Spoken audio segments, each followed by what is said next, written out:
Yo, Yo, how we sounding? sounding great, bro. Say less. What's Okay. the word, bro? What you been on? And shit. Another day, another dollar for real today. You know what I'm saying? Shit, it is what it is, Yeah, bro. It's just another day for real. Gotta get done for what real. gotta get done. Yeah, Shit, we here now, so we lit, nigga. But yeah. Facts. Glad to be back in the lab for real. No cap. Been ready to record. We done had some technical difficulties I was about to say, should we tell the people what past we few really been days, dealing man. with? We been This dealing with some episode was really bullshit. supposed to come out about 2 days, Wednesday, 3 days man, ago. man. But we literally been having technical difficulties the past like 2-3 days. But we here, bro. We've been trying every single day, and today it's working out for us. So we It's back. working out good for now, bro. But yeah, man, y'all know what's going on, y'all. We back. This is the What the Business Is podcast. This is episode 37 of the What the Business Is 37. podcast. Hottest podcast on earth. Hottest podcast on this side of the equator. Hottest podcast this half of the Mississippi. We back down like SmackDown. All know around what? like gum on the ground. You did. Y'all know what's going on, man. We back. Remember to like, comment, subscribe, share. Yup. Last week was a good week for us as far as content. So, yeah, we're going to try to keep the ball rolling for the rest of the year. And yeah. For sure. Get going. Man, before we get started, just wanted to give condolences, rest in peace, young Scooter. Man. We lost a legend A in the game. legend. I didn't do that last episode, but we lost a legend in the music game. Definitely. In the rap game. So yeah, rest in peace to young Scooter. Especially, man. A lot of the, shit around the way he might have went out. It's tough. So I hope the family gets some clarity. Sick. On what happened there. But yeah, Zine. Man, R.I.P. Scooter, man. Condolences to his family. That shit was foul. That's all I say. But man, real foul. Anyways. But yeah, man, Zine, lots been going on. A lot that we've been wanting to talk about. Man. This past weekend was just Final Four weekend. National Championship was on Monday. Yeah. For those of you guys that don't know how the Final Four played out, it was Auburn and Florida in the first semifinal game. That ended up in Florida getting the win there. Yep. Somewhat convincingly. Yep. Then we had Houston and Duke as the nightcap slugfest game right there. Yep. Houston ended up pulling that game out in overtime. Wait, did it go to overtime? I don't think. No. I didn't go to overtime. Houston put it out regulation. Yep. Yeah, regulation. And then, so let's just start there. What was your thoughts on the semifinal games, bro? Man, I knew Florida was going to beat Auburn. Florida had beat Auburn pretty good earlier in the year at Auburn. They walked into Auburn and beat the shit out of Auburn. And I knew that when it came to just matchups, it was a bad game for Auburn on the stat sheet, or if you just look up on paper, because Florida's got multiple bigs that they could throw at Broome. Yeah. Walter Clayton is going to keep up with any scoring guard just going off at Auburn. He's going to match you bucket for bucket, not to mention what Will Richard or Elijah Martin is going to do. And those guys are both elite two-way players in the college level. So Denver Jones and Chad, even though Chad Baker-Mazara had a decent game, OG, shit, bro, it wasn't enough. Shit. And y'all knew it was. He coming back next year. That's crazy, but it get your bread, bro. Man, got to get that bread. But I don't know. I kind of hoped Auburn was gonna win. I ain't gonna act like I knew Florida was gonna win. I was hoping Auburn would win. I wanted Florida to win. But I knew it was gonna be tough with Broome banged up like that. Yeah. And they really didn't have an answer for Walter Clayton. Telling you. In my opinion, is the best Florida player ever. That's just me. Hot take. Ooh. Hot take. I think he's best ever. Shout out to Joakim Noah, Bulls legend. Shout out to Al. Shout out to Corey Brewer. But now I'm rocking with Walter Clayton. I don't think none of them was doing what Walter Clayton was on, bro. Walter Clayton, Jr. Yeah, I can't disagree with that. Like they said, bro, they make you forget that his first name is Walter, bro. No first bullshit. Name is Walter. That was the clutchest. I ain't gonna lie. That was the clutchest run in the NCAA tournament that we've seen easily in the past 10 years. Respect to Carson Edwards, respect to, you know what I'm saying, all of the guards that had a crazy run before this, but bro, he ran that bitch to the chip. Like, they were supposed to lose several games. People forget. They were supposed to lose several games, and they came back and won all of them bitches. Because of Walter Clayton Jr. Like, bro. They were supposed to lose to UConn. They were supposed to lose to Texas Tech. They had Auburn beat for the most part. And then we ain't even got to the championship game yet. But it was looking like they was going to get their ass beat in the championship game in the first half. Yeah, bro. Yeah, it was tough, bro. That's what I'm saying. I think he's the best ever to come out of Florida. That's just I respect that take. That take. What did you think about Duke and Houston, bro? I'll let you go first on that one. What did you think about that one? Damn. For me, it went like how I thought it was gonna go. I feel you. Once it got down the stretch, Houston shut that water off. Houston just kind of cut that water off. Yep. They really showed how good they can move their feet on the perimeter. Jawan Roberts did about a good job, as we've seen anybody do this year on Cooper Flagg in a little 3-minute stretch. Obviously, Flagg still had like damn near 30, so I mean, he still cooked. But if you look at his 30, the last kind of 5, 6, 7, 8 minutes of the game, it was pretty quiet for him. Facts. So a lot of the bulk of his scoring came early. So I don't know, man. And then the guard play for Houston down the stretch just made a lot of big plays. And then it just looked like Duke. I'm not gonna say wasn't prepared, but it seemed to me like they ain't have a damn inbound play. Like they didn't have a point guard on the floor. Yeah, and then big buddy Sion, he keeps throwing the ball in bounds. Why? He can't throw the ball in bounds. Why? They should have been, but like I said, bro, I had Houston beating them. I had Houston beating them, and it prevailed. Wasn't too much of a shock to you, huh?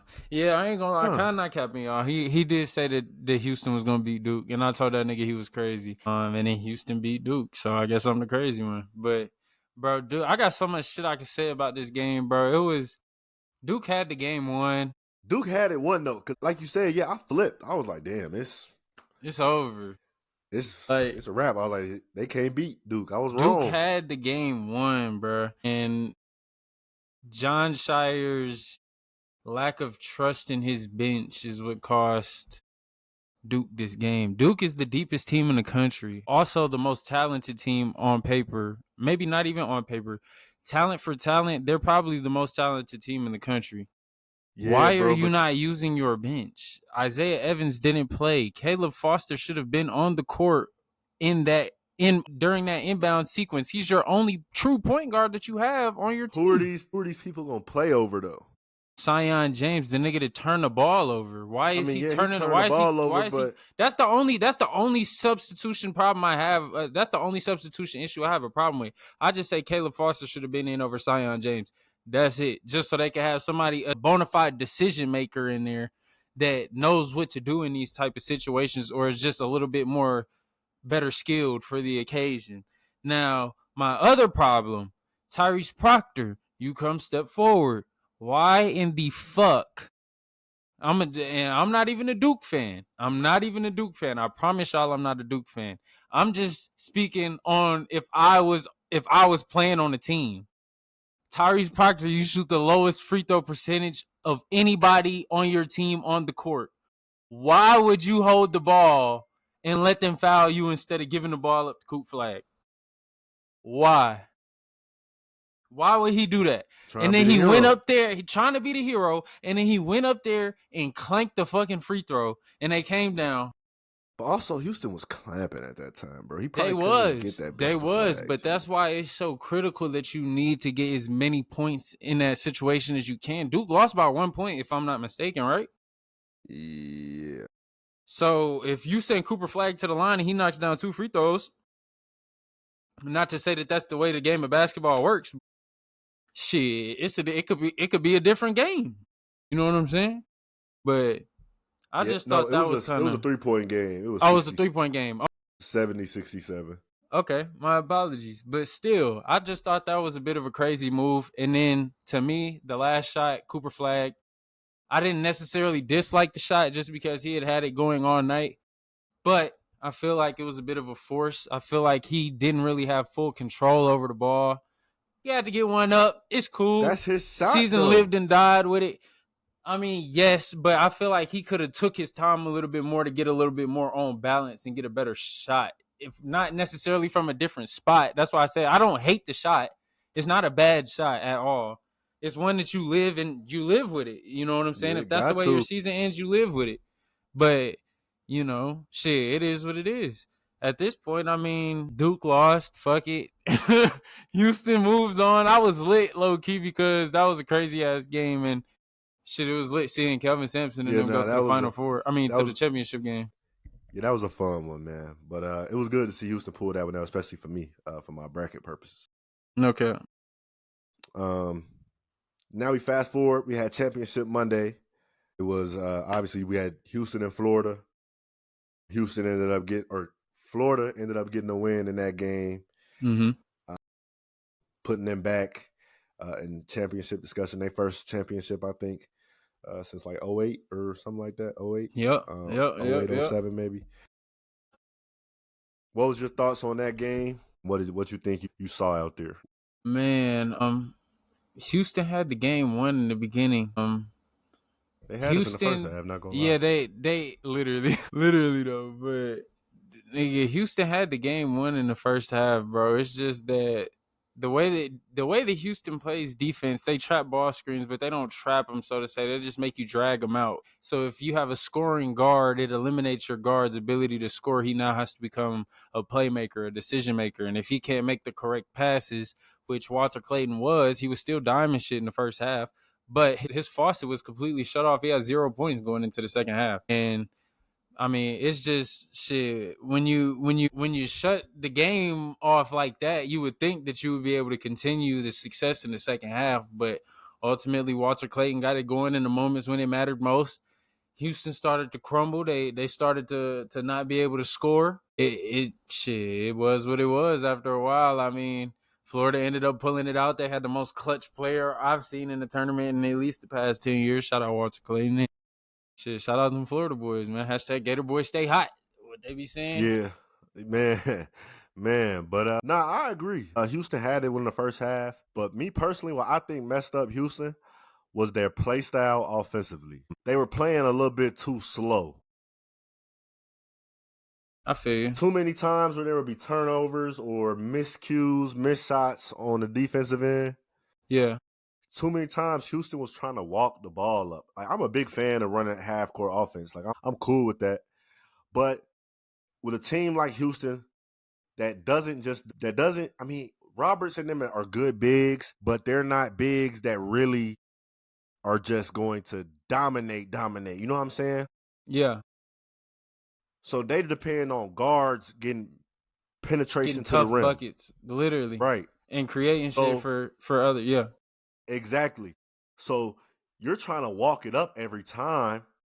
Florida got 6'7" or 6'11", 7'1", 7'3" niggas down there. So now these guards, what happened? They jumpers wasn't falling. So now they trying to make plays getting to the rim. It's big grown. They waiting because y'all walking the ball up. That. Yeah, so they were playing way too slow. Start working like against you. Yeah, like they were getting stops, missed shots. You got to push. Uzan, Cryer, Sharp, you got to let them go get in space. Got to. Get downhill, finish, go draw a foul, play somebody, now play one-on-one or two-on-two, how they prefer to play. I think just them trying to bring the ball up. That's their offense. So, like, I guess they won fucking 35 games off the shit. But I don't know. In that game, I wish they would have just did a little bit more. Yeah, we got to push. Like, these dudes they big as hell down there, bro. You got to. Nah, no cap. You're right. We got to get out in transition. Yeah, pause that. But no cap. We got to get out we got to get out in transition. Absolutely. You're 1,000% right. Hold on, see. Give me. Oh, go ahead. I'm sorry. You gotta let Juno out. Bro, this nigga, bro. Sorry, You good. WTBI Juno gotta go outside real quick. Hold on, we'll Actually, be right back I after a I can short. pause. But yeah, bro. And then another thing that I had about Houston too, bro, I just didn't like how they couldn't adjust to the foul calling in the second half. Now, obviously, that wasn't fair because the refs was letting a lot of shit slide in the first half, and in the second half, they started calling the game a lot tighter. 1,000%. And that obviously works against Houston because, like I told you, how they was going to beat Duke because of their physicality and how strong their guards can play on defense. The same thing started happening against Florida, and their refs started calling fouls. Yep. And Houston just couldn't adjust. So now guys were getting in foul trouble. But yeah, The I think whole that nine. hurt them a little bit too. But what what did you I think will about say, the last play? Oh, my bad. Go ahead. I just wanted to say, what did you think of the last play? I mean, obviously, my heart goes out to Emmanuel Sharp. I don't agree with everybody being in his comments kicking him while he down, bro. Like that's corny as shit. Cool. Yeah, that's That's not cool. corny as shit. Facts. If you're doing that, that's not cool. Yeah, if you're doing that, you're weird, bro. And you're a subscriber of WTBI Pod. Man, that's not cool. We just want to know bitch. that. We don't want you here. Fuck out of here, nigga. We don't want your business. Man, but anyways, to me, I think it was a very well drawn up play. I just think it wasn't executed how it's supposed to. I just think the moment was a little bit too big for some guys.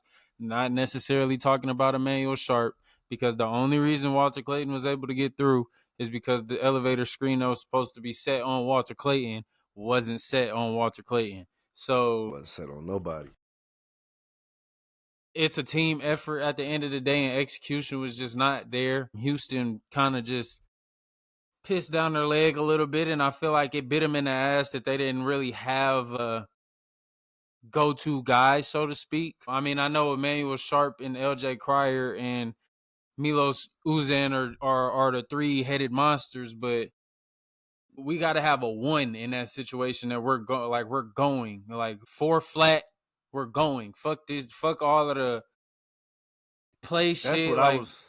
You know what I'm saying? That's what I was trying to get at. And just go. Like every time. At the end of the game, sometimes coaches, and this is not a knock on Kelvin Sampson, because like I said, the action was a great action. If they would have set the screen and Emmanuel Sharp got a good look up, that's literally all you can ask for as a coach, regardless of if the shot goes in. He put him in the right position to win the game. That's your job as a coach. So in my opinion, Kelvin Sampson did his job. It just wasn't executed in the way that it should have been executed. And that's what cost Houston the game.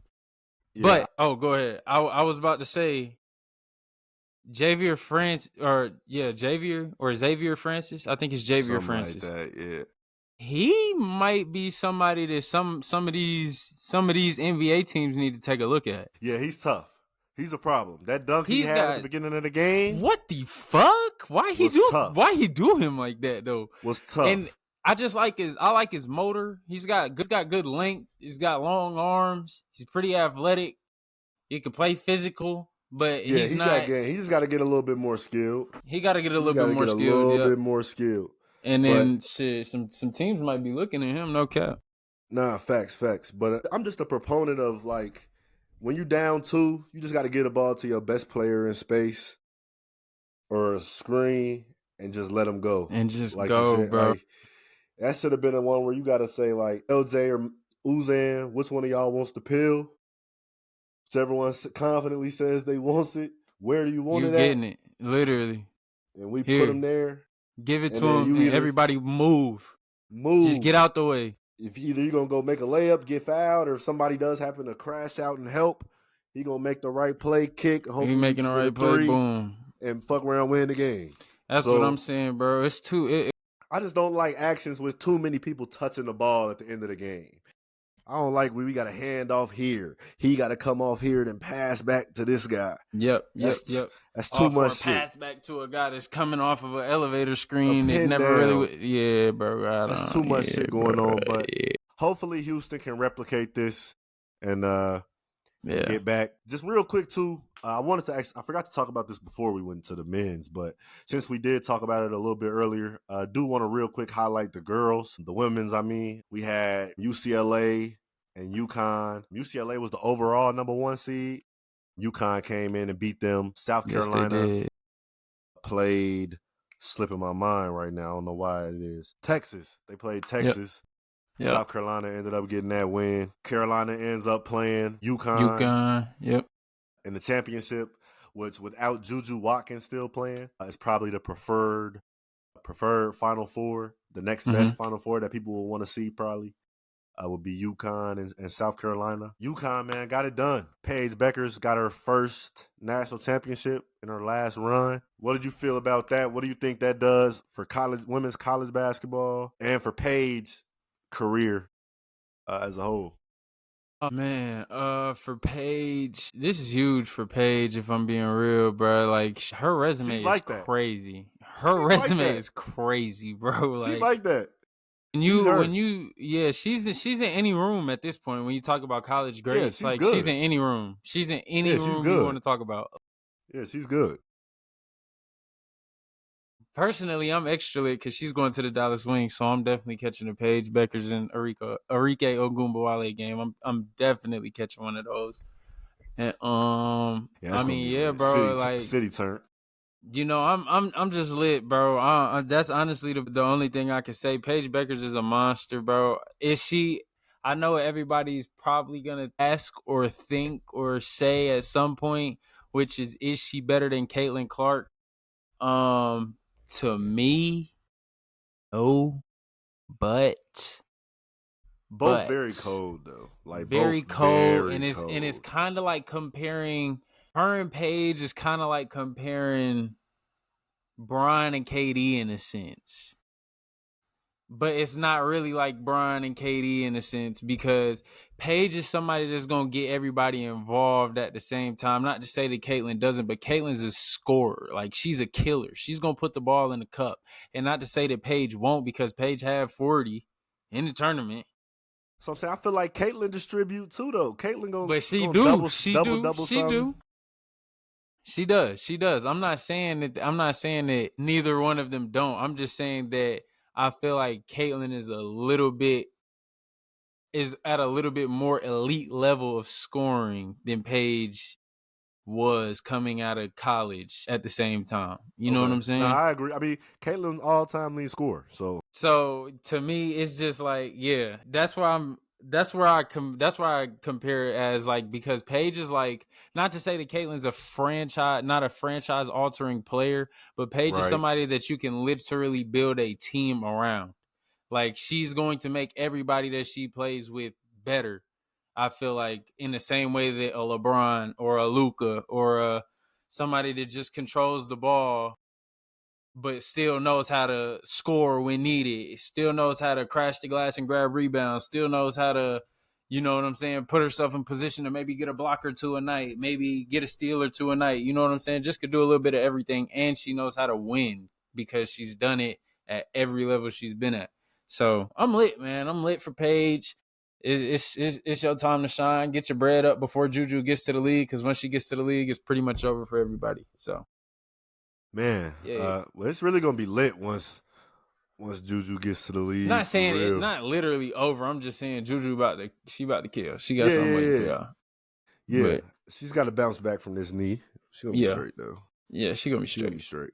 But it's always a good time of the year though, because now, you know, college basketball wraps up, and then we get into this lovely, lovely, lovely phase that we've been able to be blessed with over the past about 3 years, I think now. Yeah. Called the transfer portal. Yes, we do.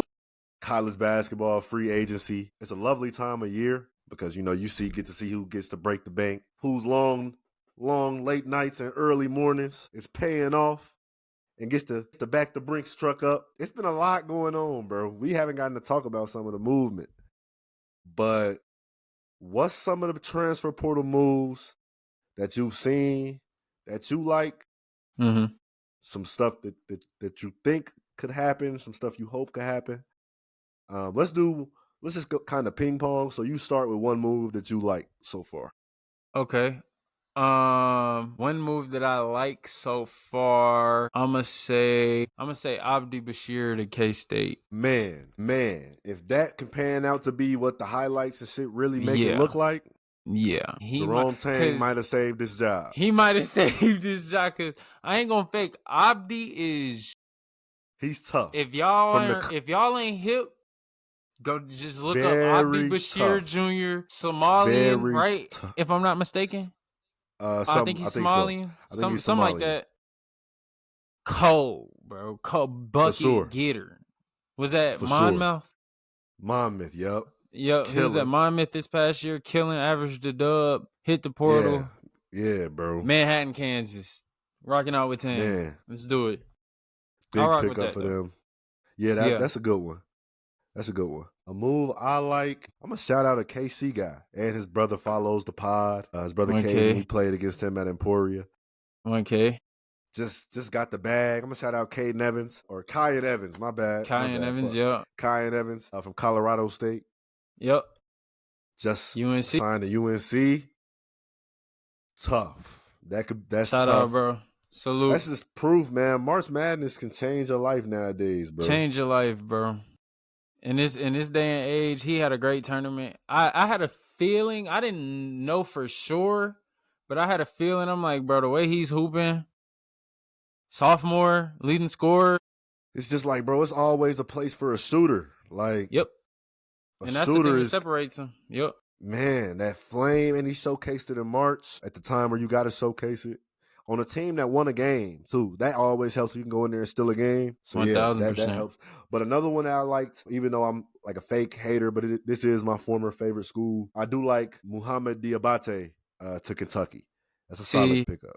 See, that's one I didn't like, bro. Solid pickup. He fits that mold. He fits that's one I did not like. It's tough because it was a good pickup. Like I didn't want to like it because it was a good pickup for them, but that was tough to grab him. It was. Yeah, so I like that pickup. Yeah, I'm just speaking from the point of not a bitter Alabama fan because I'm not an Alabama fan, but I just wanted him to stay at Alabama, you know. But that was just me. But I also love what I don't necessarily say love because I got to see how it's gonna work first. But Jalil Bethea to Alabama, former 5-star freshman, McDonald's All-American, could be good. He's getting a chance to step into a program that has winning history over the past couple of years. They've pumped out NBA product. So he's got no excuse to not, you know what I'm saying, go out there and perform now because we've seen people perform coming out of Alabama before. If you really one of them ones, we'll see it again. We saw Mark Sears eat. We seen Aiden Holloway eat.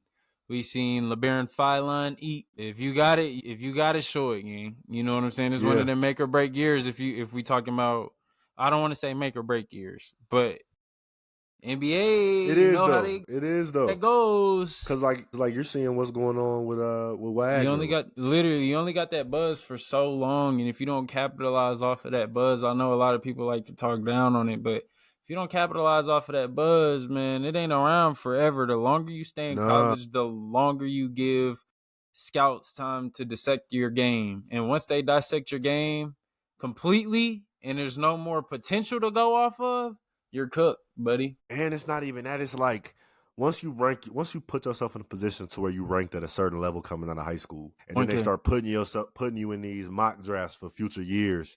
Mm-hmm. And they start saying, like, once that first little mock draft comes out, like, oh, this dude is going to be a number 7 pick. Mm-hmm. And that's going to for your freshman year. Right. And then you don't have a good freshman year. Right. Come back. Now they're gonna drop you a little bit in them mock drafts. Like you ain't gonna be that 7 that you're gonna be 7 late 27. 17, 27, yeah. So you gotta really try to, it's a big year for him if he wants to, you know what I'm saying, his name lit. 1,000%. 1,000%.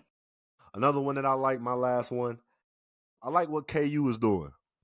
Getting guys like Trey White and Jaden Dawson out the portal. Mm-hmm.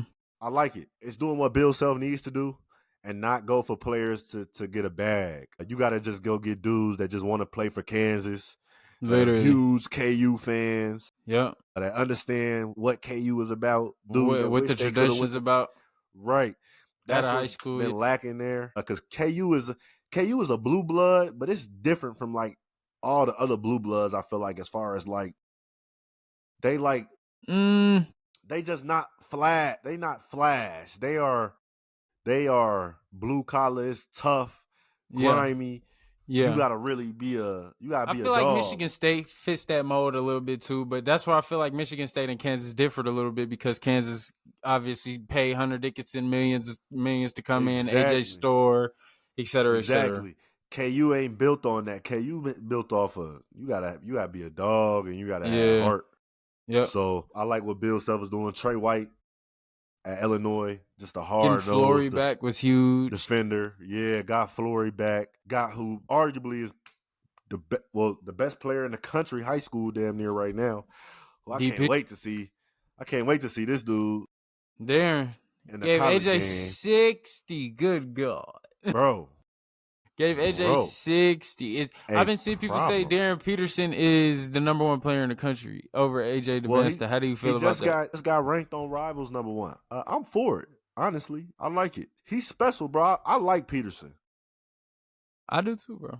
I do too. Scorer, you gotta, and he's like a somewhat like a Cade Cunningham mold in a sense a little bit. He's 6'6", kind of likes to do it all as a guard. He likes to run the offense, but he can flash out and give you 60. Yeah, he kind of reminds me of like and this I might be bugging out a little bit, but he kind of reminds me of like a slightly less athletic young Victor Oladipo. See, he bouncy as shit though. Like but he's not as bouncy as Victor though. He's not as bouncy as Victor Oladipo. He's not. I've been seeing this nigga dunking the fuck out the ball. He be dunking that bitch. He do be dunking that bitch. But gang, Victor was well, okay, I'll give it to him. We don't even have to get that deep into it. But just in terms of bag and play style and ways that I can kind of see his game maybe translating to the NBA, because people forget that Victor Oladipo's career was derailed by injuries. If he wouldn't have got hurt, Vic was the man. If he wouldn't have got hurt, he was lit.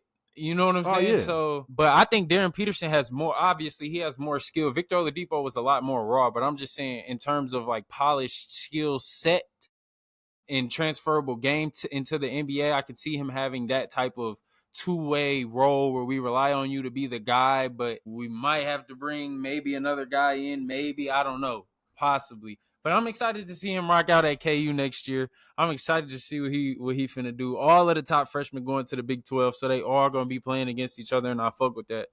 Man, and now, speaking of the Big 12, shit, the Banster just picked up a fucking beast out the portal today over at BYU. I don't know what the Mormons got going. It must be some elite Mormon freaks up in the mountains or something. Nah, he's wild. It must be some Zims in Utah. I might need to make my way out. Let Coop Flag get drafted. I might make my way out there and see what's up. No, I'm weak as a bitch. But no, bro, they got an alumni that I forget his name. Man, I forget his name. Damn, what is his name, bro? I'm blanking on his name. $3 million for Rob, right, bro? $3 million? Yeah, 3.5. But they have a donor who's worth $2.6 billion. Who's worth $2.6 billion, and he loves basketball, and he's involved with the Utah Jazz. That's what it takes. That's why they hired Kevin Young as a head coach, who is a former assistant coach for the Phoenix Suns. For everybody who doesn't know, that's why they about to start getting all of these. So NBA products, and these niggas are building a factory, bro. Into a powerhouse. That's why they got Yegor Demin out the draft, and that's why he's looking so high in the lottery or whatever. AJ DeBance's coming in next year. They got Rob Wright, who I think this is a phenomenal move for Rob Wright. Rob Wright, you just made the greatest move of your career possibly, gang. Great move. You gotta go play with this game. You gotta go play with the Banster. There's not a single other ball handler on the team besides you. The Banster don't need to be bringing the ball up the court. He don't need to be doing that. Not at the college level, no. Not yet. And you got 3.5. Boy, I'd be running the union. What? Like, my God. 3.5. And then before we switch topics, one other move that I just want to show some love to, shed a little bit of light to. Elliot Cadeau, Michigan, got out of UNC. I like that move. I like that move a lot. I feel like Elliott is going to have the chains taken off of him. Dusty May is going to give him the keys to run the team. We all know that Elliott can set the table. He can create for anybody. He can get anybody open. It's a go. And I like the team that they are coming back with. Yaxel Lindenborg was a great pickup in the transfer portal. They also got a buddy from Illinois. I'm blanking on his name. The big man, black dude with the dreads. I'm blanking on his name right now. Damn. Oh, man.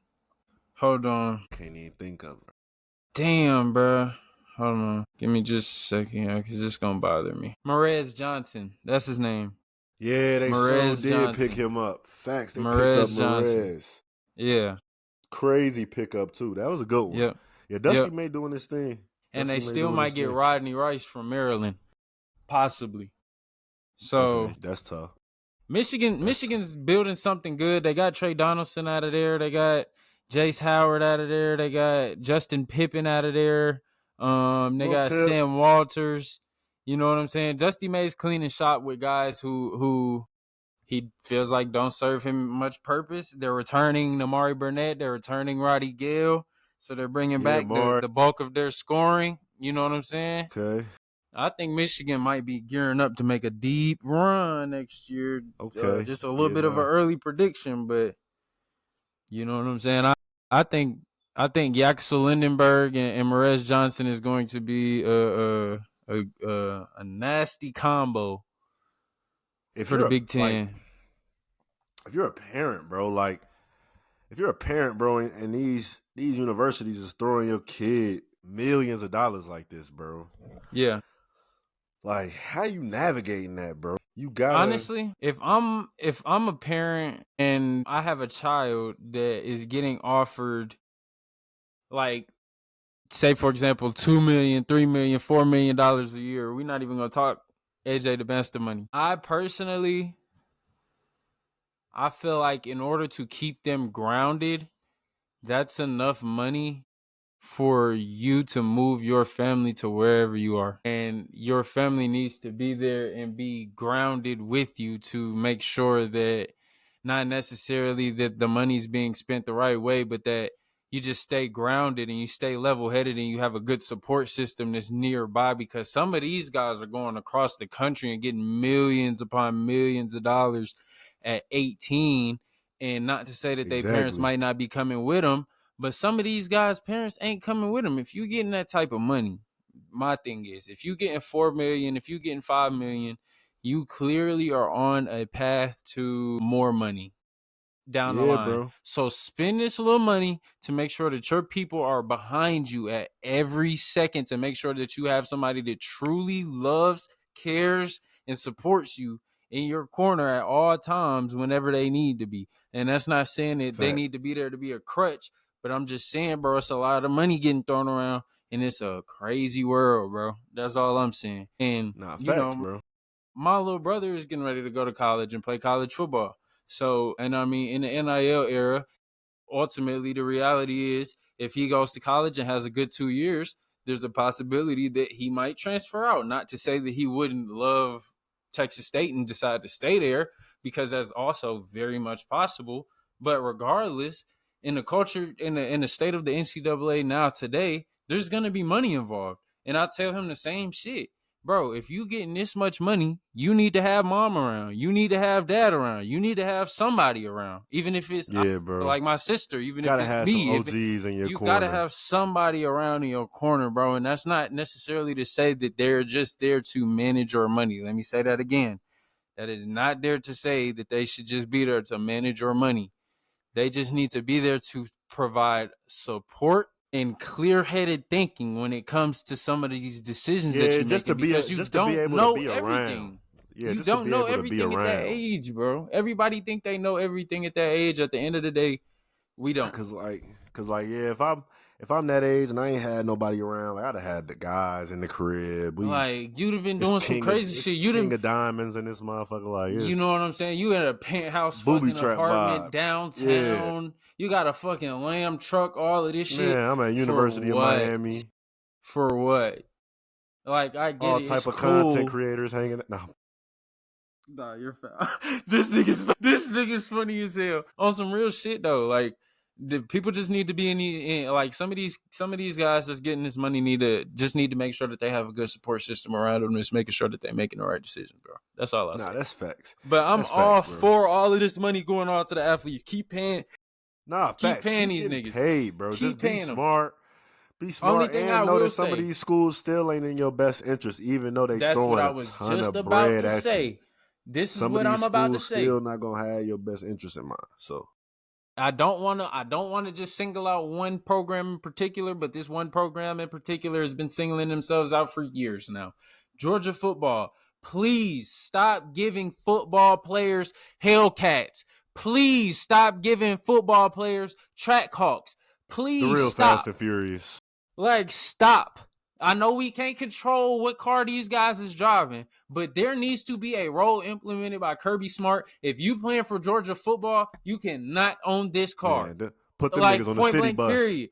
You niggas have fucked it up completely. Put them niggas on the city bus. I don't know what it is, bro. I literally, I don't know what it is, bro. This shit is nuts, bro. Like, and to all of y'all who getting these Hellcats and shit, have some nigga, be original. Like, you know what I'm saying? You don't gotta go get a Hellcat or a Charger first thing off the lot just because that's what you want. You know what I'm saying? Go rent one of them bitches if that's the case. Spin that bitch around for a day and take that motherfucker right back. You know what I'm saying? That's not an everyday car for your ass. Cause niggas, y'all be wilding, bro. Y'all be damn near ruining y'all careers over these cars, bro. And this shit is sick to see. This is coming from not somebody who's laughing at y'all situation, but real shit. Like, bro, this shit be sad. Y'all damn near be throwing y'all whole careers away over these dumbass cars. Leave the shits alone, bro.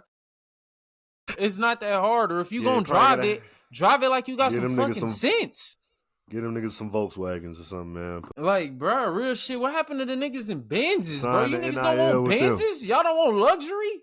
Damn. Everybody gotta just go fast, don't they? Y'all don't want no Benz? Y'all ain't trying to be on no P shit? Cool. Fine. Bro, you know niggas trying to go fast nowadays, bro. This should be wild, bro. That's been since the beginning of time, bro. You know niggas this should be wild, shit, bro. That should be making me sick to my stomach, and I just thought about that when we start talking about this NIL shit, because that shit really be bothering me, bro. Like how some of these guys really just be throwing their career away over these dumbass cars, and that's not just Georgia. That's in the NFL. I mean, that's in the pros. But in particular, we see it all the time with football players. Leave the fast cars alone, y'all. Just chill, bro. Just relax, please. Yeah, man. You know what I'm saying? Lead them sis alone unless you know what you're doing, man. But please, let's switch a little bit now. You good? Yeah. Let's switch. Facts. Let's get to the NBA. It's almost go time. It's been a lot going on. Let's look at some scores. Let's talk about some games. Let's talk about the playoff picture a little bit. Yesterday, we could just start with yesterday, actually. Yeah. For your ass. Yeah. Luka Doncic in his return back to the place that he helped build back up, came back, and absolutely got busy on you niggas. I mean, just like he was crying before the game. Like that nigga was balling off pure pain on you niggas. It was a just Rod Wave song out there, just killing you niggas. Yeah, 45, 16 to 28 from the field, 7 to 10 from 3. I had 27. Damn. What's your thoughts, bro? I know you probably got some shit to say. So. Man, to me, bro, I'm trying to think of the best way I could say this that could still end up being positive. But there's really no positive way to say this. Once again, we got fleeced. Fire Nico. Sell the team owners. We got no purpose. I'm not a Mavs fan. I'm done with them niggas. They suck. Anthony Davis might be, you know what? I'm not even going to say what Anthony Davis might be. Anthony Davis was not worth trading Luka Doncic for in any fucking universe. And guess what? When the fucking Lakers go to the chip this year, because the way that it's looking, if the Lakers win out, they're going to play Memphis in the first round, and they're going to play Houston in the second round, and they're giving both of their ass the absolute belt. And then, God forbid, they see OKC in that Western Conference Finals. You niggas aren't safe either. Super belt. And then, God forbid, so if they get back to the finals, Nico, you're fired. If they don't get back to the finals, Nico, you're fucking fired. If they win the finals, Nico, you're fired and you need to move out of Dallas immediately, nigga, for your own safety. Real shit. Because, like, bro, at this point, I don't understand. I still don't understand what the purpose of the trade was. The purpose of the trade was still so fucking unclear to me that it's stupid. Like, it's literally laughable. This will be the craziest trade in NBA history when we look back at it. Like, we have never seen some shit like this before in life. And the fact that Luka bawled his eyes out watching that tribute lets you know everything that you need to know. He was never fucking leaving, nigga. He was locked in with Dirk like these, bro. You think he was gonna leave? Nigga, Dirk never left us. Like, bro, he was a Mav for life. He was a Mav for life. And you niggas traded him to the fucking Lakers for Anthony Davis, a 30-year-old, injury-prone, bones of potato chips ass nigga. And I'm going to just call a spade a spade. The nigga AD, guess how, this is what niggas ain't talking about enough for me. Because Luka had 45, but guess how many fucking points Anthony Davis had last night?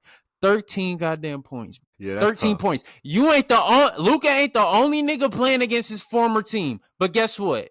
AD soft as fucking tissue paper. And that's been his problem since the day he stepped in the league, nigga. I'm done. That's why Bron shipped his bitch ass off. And I'm not accepting a nigga on my team, so I'm done with the team. I'm through with the Mavs. Fuck the Mavs, nigga. Oh, man. Fuck all right, we're going to try and get through these next ones a little quick. Okay, Houston and the Clippers. Yeah. No Sengun for the Rockets last night. Yeah. Belt 134 to 117. Clippers. Harden 35 and 10. Zubac 20, 10 and 11. Kawhi 22 and 10. Yeah. Like Zubac top 3 center in the league. That's what I was just about to get into. Where is Zubac with the bigs? Zubac is killing, bro. The Clippers' success ain't what it is right now at all without Zubac.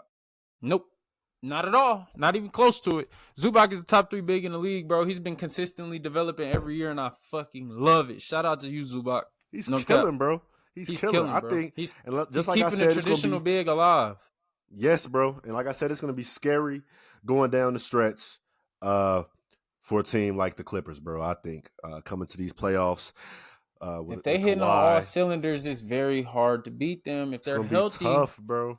That's what I'm saying. Especially, and people are counting out the fact of this home court advantage that they got, bro. This Steve Ballmer done dropped some bread on that arena for a reason, bro. Now. So crypto is real. Y'all gonna see. I said crypto. The Intuit. Intuit, man. Yeah, the Intuit dome. Y'all gonna see, bro. Also, yesterday, Nuggets beat the Kings 124-116. Yeah. Jokic 33rd triple-double. What he had, 20, 11, and 12. Yeah. Christian Brown, 25. Mm-hmm. Aaron Gordon had 21. Mm-hmm.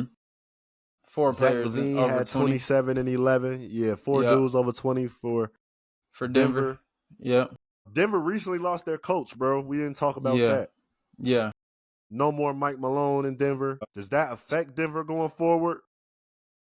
I mean, yes, just because anytime you fire a coach, the culture of the team is going to change. But I only think it could change so much. Denver's not trading Jokic. Jokic doesn't want to leave. I got a great destination for Jokic, actually. Jokic is not going to L.A., nigga. No. We don't need him in L.A. We're good. Where? We got a little spot for him in Iraq. I know he. My God. You talking about a team with the players to move something around? Here we go, bro. Here we go, bro. We got some real good hospitality for Who Jokic do out y'all south. have We welcome him with Nuggets open arms. would want for Jokic? Who? Whoever. We'll give up. Whoever. It would take our whole team, gang. Y'all gonna have to give up Giddey. Y'all gonna have to give up. We'll give up. You're gonna have to give up Matis. Or P. Williams. You're gonna have to give up Pat Williams. No. We keep Matis. There's no way you get Jokic keeping Matis, bro, without giving up multiple first-round picks. We keep Matis, Kobe White, and we trade our pick this year, and we keep everybody. I don't know, bro. I'm just talking. But Jokic, we love to have you in the rack. This nigga's bugging out. I was about to say. I don't. Yeah, but I think it'll be smooth though if we could figure out a way. I feel like we could figure something out to get Jokic out to Chicago, bro. No, bro, that does not need to happen, bro. If anything, if Jokic were to leave Denver, there's only like 2 teams I want to see him really like realistically go to. Orlando is one of them. And call me crazy, but San Antonio is the other one. Spurs are the Magic for me. If Jokic were to leave Denver, them the only 2 teams I really want to see him go to. Where I'm like, shit, it's lit, nigga. He go play with Wemby, gang. It's over. It might be over. About to get. Ooh, chill. We not supposed to let them know we got the script yet, gang. Wemby about to get KD. To let them know we got the script yet. You don't that? That would be crazy as like that would be nuts. That'd be nuts. I actually got one for you before we close. What's up? Real quick, why are you looking for that? I've been seeing people compare Ace Bailey to Jabari Smith. This is random, but I've been seeing a lot of people compare Ace Bailey to Jabari Smith in terms of play style. I don't hate it. I don't hate it, but I don't agree with it. In my opinion, Ace Bailey's more of an MPJ than a Jabari Smith. But that's like low key what Jabari was on coming out of college though. Like Jabari was in college, like. But in terms of NBA play style, post bag. Yeah. He was operating out the mid. Like Ace is gonna have to. But play Ace don't got a little bit of a better handle though. I don't know, cause Bari had some pat, bro. Like Ace, not not just Ace though. He not. Ace don't have just a handle to me though. Ace Jabari don't got the athleticism Ace got though. Didn't they? I mean, yeah, that's true. Yeah, but you're not really gonna get them type of plays like. I mean, for sure, all the time like that. I don't but know. Defensively, I think Ace is gonna be a lot different in a different role than what a lot of other people think he is. I think it's gonna be understandable for him once he gets into the league. What you think is? What you think is spooky for him? Nah, definitely don't think it's spooky. Okay. I was about to say, hold on. He gonna be straight, but he gonna be like a second, third option at best. I don't think we'll see a situation where he's like a perennial star on a team or nothing like that. He gonna be cold, but type shit. I think the ceiling is gonna be. I feel you. And then I forgot. Before we close, I had one more thing. Quick hot take about the draft. I feel like Kamal Maluwak might go top 5. That's just me. Very possible. I just feel like it's very hard to ignore somebody 7'2" and that active on the glass on offense and defense with that young and that much upside and potential. That's all. If you need a big, do you take him or Ryan Kalkbrenner? I'm taking Kamal Maluwak all day, every day for sure. Kamal got a chop. We could develop him into a Embiid prototype. My mama, he could turn into an Embiid prototype. If he really get with the right team, with the right squad, Kalkbrenner could be like he too soft for you, or he just too slow, in my opinion. He too slow-footed. He's slow? Yes, to be real, he's a little bit too slow-footed to me. We gonna see. I view him, but I see Kalkbrenner like a Walker Kessler. I see them like pretty much virtually the exact same. That's fair. I see Kaman, he could develop into some different shit. Yeah. I ain't gonna fake, because his shooting ability, he shot like 80% from the free throw line. See, I forgot that. Yeah. Like, the nigga he's like got a top. Yeah, it's up.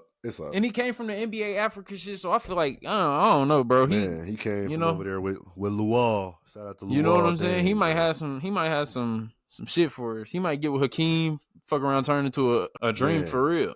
But anyways, my fault. See, go ahead. Nah, you good, bro. But real quick before we close, one gotta go.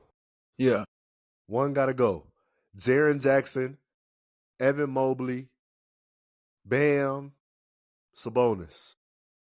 Jaren Jackson, Evan Mobley. Give me your one and why. Okay. Give me your one and then why, and then I'll give you my one and then why, and then we'll wrap. Okay. This is tough. It's not easy. Yeah, it's not easy at all. I think this is crazy. This is gonna be crazy to say, but I think, damn, bro, I think Mobley has to go, bro. I think Mobley has to go, bro. Sabonis is a consistent 20 and 12. Right. Bam Adebayo, Bam Adebayo is a potential two-way beast that has yet to be unlocked to his full potential yet, I still feel like.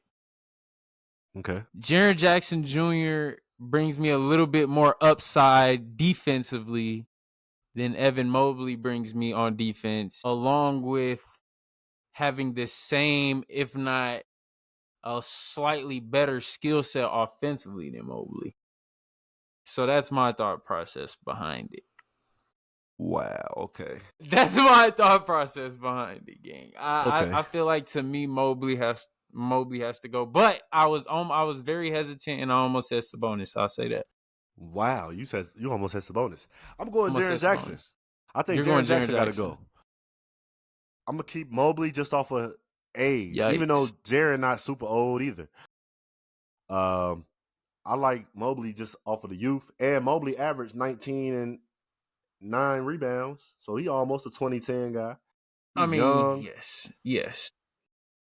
Rim protection. He's averaging almost 2 blocks a game on the better teams than all of these dudes. Has a better team. Has a better supporting cast. It's not his fault. It's the NBA. Not his fault. That's not his fault. That's not his fault.